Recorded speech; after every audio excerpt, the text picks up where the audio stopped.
everyone, welcome back to my channel and just a little quick tutorial for you today. Now, you may have noticed in Graphic45 pads, you often get this sheet which has lots of borders and little images which you can use throughout your album as little decorative pieces. And when you get one like this, which has come from The Beach is Calling, you can see the 12-inch strips there and here on the bottom. Nice and easy just to cut across. So you can use your knife and metal ruler. You can just place it there. You can cut it. You can cut it the bottom off here. And once you've done that, you can cut down that line and you've got all your pieces ready. But sometimes, such as in the new Curious and Curious album, you get a far more complicated looking piece. So today's tutorial is how would I go about starting cutting a page like this. And I tend to do it at the start of my album so I can see what I've got and what I can use as I go through to decorate. So I'm going to show you today basically how to cut paper. Doesn't sound too interesting, but hopefully you'll find it interesting. So you can use your trimmer, you can use your guillotine, no matter what you've got, or as I said, your knife and metal ruler. So first of all, a lot of these new collections have these journal card pages, which I think is fantastic. So I used to love the journal cards. So having them in the collection now without having to buy them separate is great. So when you've got your 12x12 papers, you have got a 6x4, which is great for photos, and a 3x4s. So it's nice and easy. I'm going to line this up at my 6-inch and cut. And again, if I do a 6-inch on this, I can get rid of the name piece. So that strip has come off. And then just line it up at 4 inches and 4 inches to get those. And then this one, I'm just going to turn it round and put it at 3 inches. So you have your journal cards then, your 3x4s and your 6x4s cut. So let's do this one as well. So at 4 inches, turn it around and do it at 3 inches. So I got my 3x4s. Then I got this one, which I just need to cut at 4. So the journal cards are nice and easy to create yourself. But now we're going to look into this page. So let's bring this towards the middle so you can see both sides. There we go. Okay, so what I do first is just cut off my top, the name piece.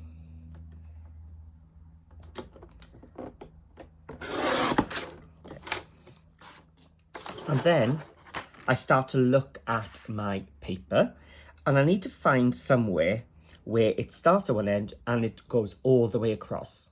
So the whole 12-inch. So if we look here, this diamond piece doesn't go all the way because this heart border is in the way. Same with these butterflies here. It doesn't start at the bottom, so I can't cut there. And the same on this one, it looks like it does, but we've got that little piece at the bottom. So the only place I've got a full length is this piece here. So I'm going to turn it and place it in my trimmer, lining up the top with my blade and the bottom with my blade. So I've got a 12-inch strip by there. So now I can see this one goes from edge to edge. Can't use the red, just the gold and black. So I'm going to place that in my trimmer next. There we go. So I've got 2 border pieces now cut. Remember now this isn't a 12-inch one. So I can only use that in smaller places. So now my next border that goes all the way across my paper, either horizontal or vertical, is this one here. So I'm going to turn that one into my cutter. There we go, so we've got a nice big border strip this time. So now I've got a choice here. I can have a thin border or I can have a thick border. So I can have one wide or two slimmer. So I'm going to go for one wide because in the album then I can use that, or if I need a thin one, I can cut it at a later date. And then this side is the same. I can cut this red one.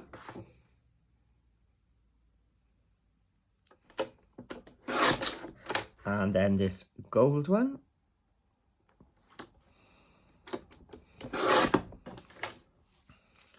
Or I could have kept them together and had a thicker border, but I like them as two separates. So where am I going now? Right, I've got a nice long strip there. So let's get that one cut.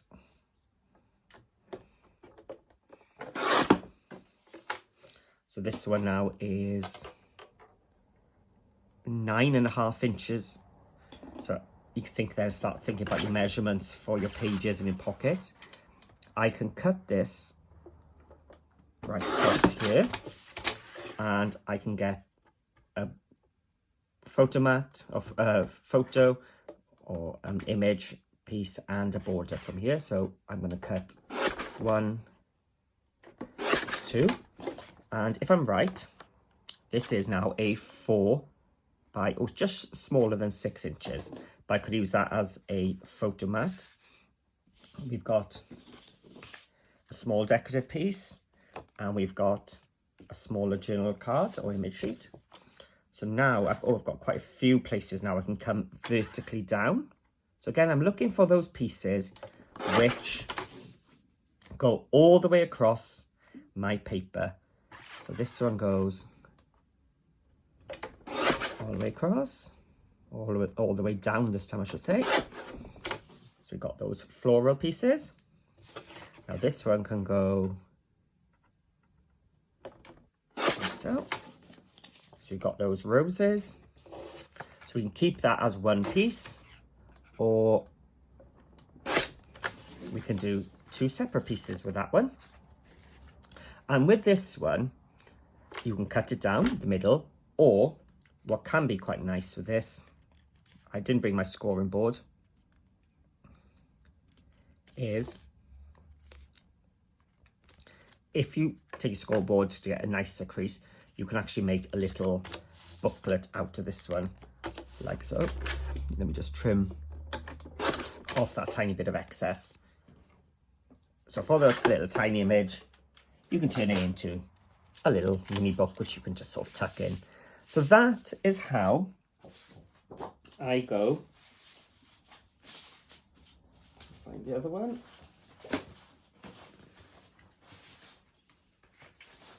From this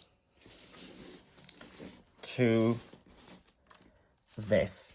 So then as you're working through your album, if you want to put a flap in, you look at this and think, that's just over 4 inches, 4 inch that way. So if I do a flap that's 4 1/4 by 4 1/4, that's going to go onto that. My paper's going to be too short onto this pocket. I've got this 12-inch strip, so I could cut it in half and have a 6 and a 6 and do 2 6-inch pockets. So you can start then working your page designs around your elements. So hopefully you found that useful. I mean, the journal cards one's quite simple and self-explanatory, but hopefully that's taken some of the confusion out of how you can do this. And it's a great little tip to do this before you start designing your album. So thank you for watching. If you did find it useful, please leave a comment and a thumbs up in the description below. It really does mean a lot, and it does help my channel as well. So I'd love to hear what you think of this. And if there's any other sort of tips or something you're struggling on, let me know in the comments below and I'll see what I can do. Also, whilst you're here, please join my Facebook group called Paper Crafting with Paul. Again, the link is in the description below. We've got quite a few members in there now, also sharing their ideas and their projects of their versions of my projects too. So come and join us, and hopefully see you all again soon.